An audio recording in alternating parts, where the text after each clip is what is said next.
Welcome to USA Sports Zone. Week 2 of college football is already hitting hard. The stakes are sky high, especially now with the expanded playoff. Every single game feels like it matters, doesn't it? Oh, absolutely. It's intense right from the start. We're going to break it all down for you today. And hey, if you like what you hear, maybe hit that subscribe button so you don't miss anything this season. Good call. So today, it's all about the biggest Week 2 matchups and what they mean for that playoff picture. We'll even give you some recommended picks later on. Yeah, and these 9 conference games, even this early, they're not just tune-ups anymore. In this 12-team playoff world, they are absolutely critical. Critical how? Like for building that resume early. Exactly. An early signature win, especially on the road or against a ranked team, it just creates separation. It sets a tone for the selection committee way down the line. Every game counts. Okay, let's unpack this then. Let's start with maybe the biggest one. Number 15, Michigan, heads to number 18, Oklahoma. Wow, so many storylines here. Oh, yeah. Huge matchup. Michigan, national champs 2 years ago, then slipped to 8-5 last season. Lots of talk about the quarterback play being the issue. And boom, they bring in Bryce Underwood, this huge 2025 recruit.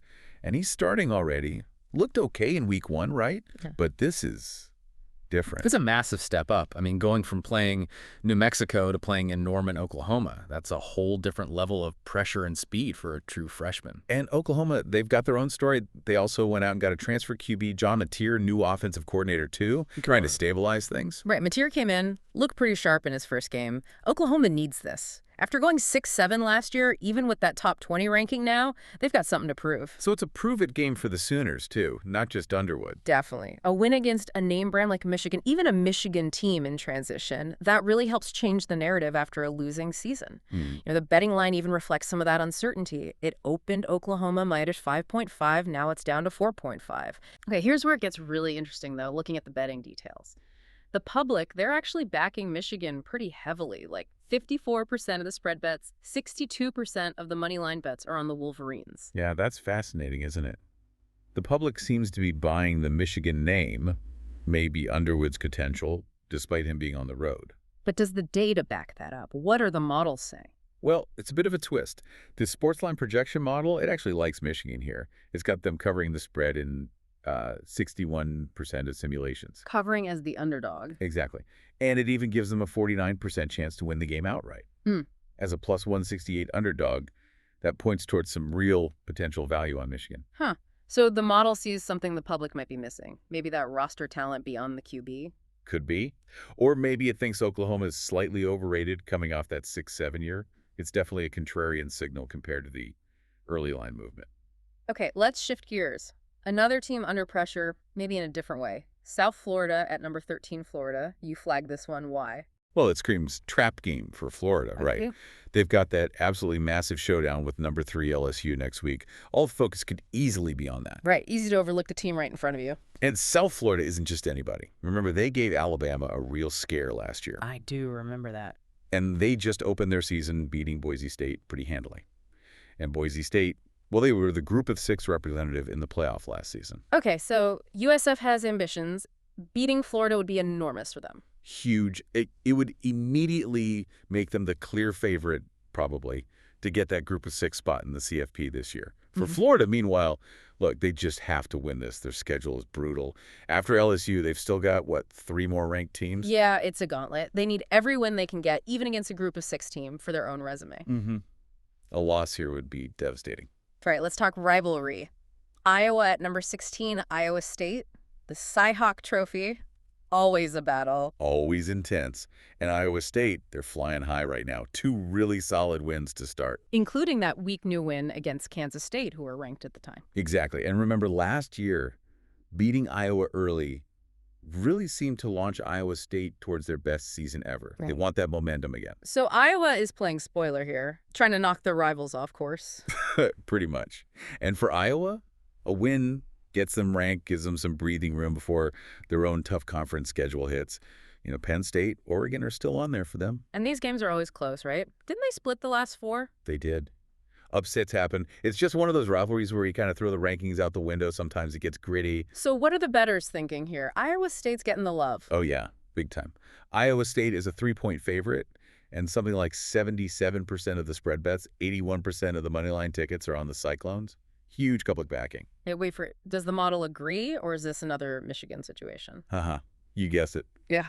The Sportsline model is fading the public again. It actually likes Iowa to cover in 58% of simulation. To win. Gives them a 49% chance to win outright. So, again, potential value on the underdog Hawkeyes. Maybe the public's overreacting to Iowa State's first 2 wins. Yep. Or underrating Iowa's defense. Interesting stuff. Okay, one more before picks. You called this the dark horse game of the week. James Madison at Louisville on Friday night. Why these two? Yeah, kind of like a double dark horse situation. Both teams are good, maybe flying a bit under the national radar, but they have real paths to making noise. Okay, break it down. James Madison. JMU won 9 games last year. They're building something solid, aiming for that Sun Belt title. Beating an ACC team like Louisville on the road, that gets the selection committee's attention early. It adds a quality win to their profile.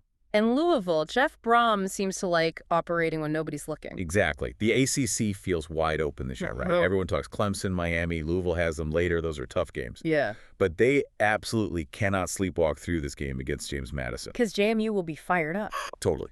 JMU has everything to gain. Louisville has to bring the focus, even with bigger ACC games down the road. It's a tricky spot.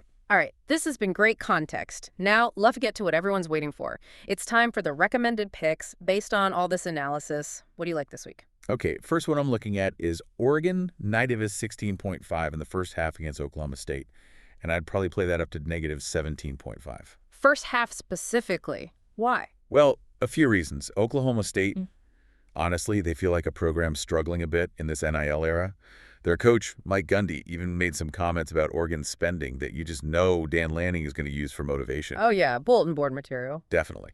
Plus, Oklahoma State's starting QB, House Hedgeny, got hurt last week. So Zane Flores, a backup, makes his first ever college start against Oregon. Oof, tough ask. Yeah. And Lanning's Oregon teams, they start fast, they're aggressive. Especially with a talented young QB like Dante Moore, I think Oregon jumps on him early. This could get ugly quick. Okay, Oregon first half, -16.5. Got it. What's next? Next, I like Kansas State, -17.5 against Army. Maybe up to 18.5 here. Bounce back spot for K-State. They looked shaky last week. Exactly. Total bounce back spot. They had that emotional hangover from losing the rivalry game in Ireland. Almost got caught sleeping in week 1. But the key thing, their coach, Chris Kleiman, explicitly said they spent all summer preparing for Army's option offense. Ah, so week 1 was maybe a look ahead. Feels very much like it. And Army's offense, it's just not the same this year. They lost their star player, their new QB's banged up. An FCS team, Tarleton State, held them to only 5 yards per play last week. Wow. Yeah. So I think Kansas State comes out focused and takes care of business pretty comfortably. Makes sense. Kansas State, -17.5. All right, give us one more. Last one, bit of a combo. Navy 21 against UAB, and I also like the over 59.5 points in that game. Navy, -21, that's a big number for an option team. And the over. It is, but look at UAB's defense. I mean, it looks like it's in shambles. Last week against an FCS team, Alabama State, they gave up 42 points. 42, yikes. Over 200 rushing yards, almost 8 yards per play. And Alabama State converted 13 out of 15 third downs against them. 13 out of 15, that's really bad. It's awful. So now here comes Navy's triple option attack, led by Blake Horvath. They should run wild. I expect 300-plus rushing yards from Navy, easy. Okay, I see the Navy side. Why the over 59.5, though? Well, Navy ran for 8.5 yards per play against UAB last year, and this UAB defense looks even worse. Navy's going to score. And UAB, facing that kind of defensive performance, they'll likely have to throw the ball and try to score points just to keep up. The line actually dipped a bit from 21.5, but I disagree with that. I think Navy rolls and the points pile up. All right, fascinating picks there. Oregon first half, K-State laying the points, and Navy and the over against UAB. Those are the ones that stand out based on the matchups and situations. This has been a fantastic breakdown of week 2. We've hit the big games, the trap potential, the dark horses. It really drives home how every week matters now in the playoff race. It really does. Yeah. It's not just about the final score anymore, is it? It's the context, the resume implications, how teams look, especially early on. It all feeds into that bigger picture. Well, thanks so much for joining us on USA Sports Zone for this deep dive. We hope this gives you all some extra insight heading into the weekend's games. My pleasure. Always fun talking ball. Definitely. And remember to subscribe if you haven't already. So, as we head into another weekend of gridiron battles, remember, in college football, every snap, every game, every unexpected turn writes a new chapter in the race for glory. What will this weekend's story be?